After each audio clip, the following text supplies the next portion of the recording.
Parenting your teenager.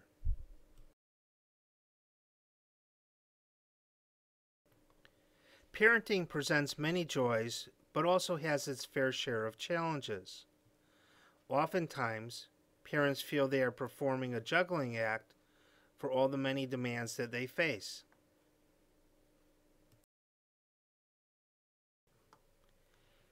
There are not any pop-up signs that tell parents what approach they need to use and when to use it.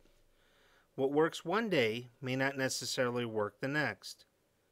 Faced with behavioral challenges, which are inherent to some degree in all families, a parent's role could change from teacher to disciplinarian.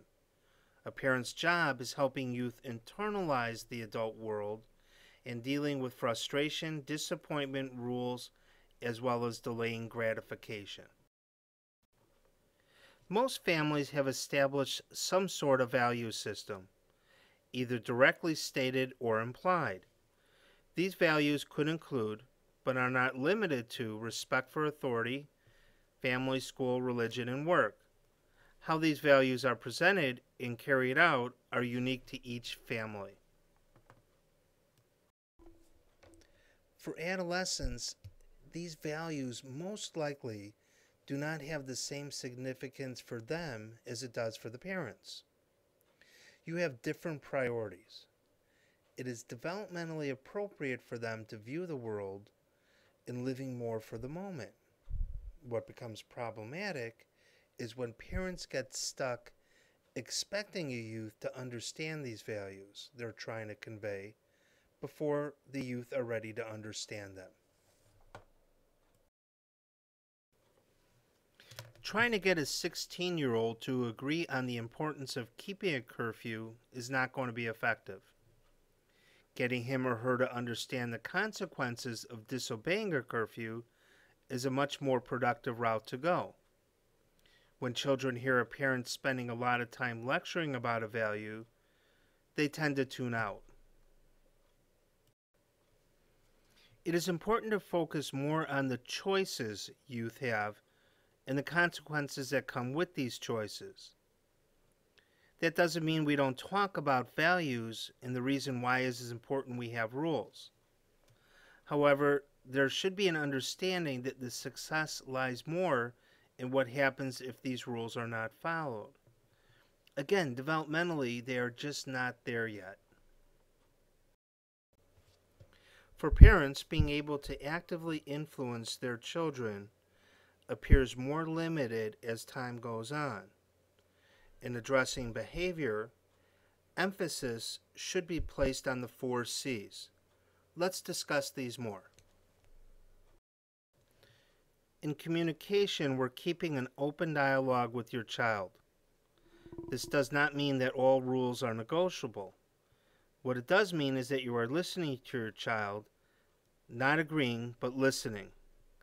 Doesn't mean you're having to justify your rules, just presenting them as best as you can.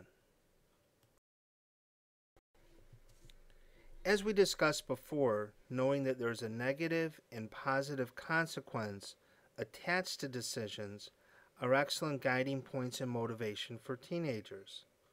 This allows them the opportunity in making choices and understanding the ramifications of those choices.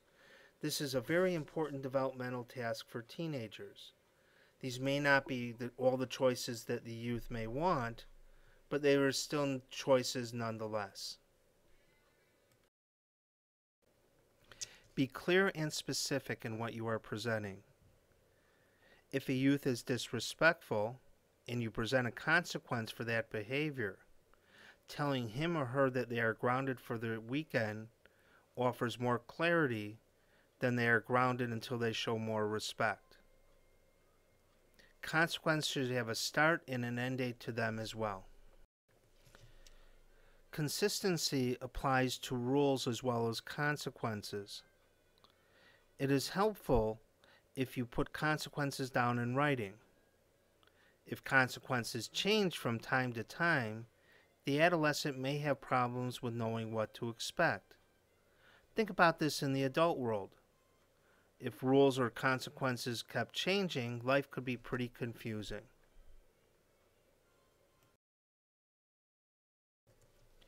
The payoff for your efforts will not be immediate. Children may not realize or appreciate what you are doing for them now. However, as they get older, they will be able to internalize the messages you are presenting to them. In the meantime, energy is best spent towards focusing on behavior and being patient. In time, these values will be understood more easily.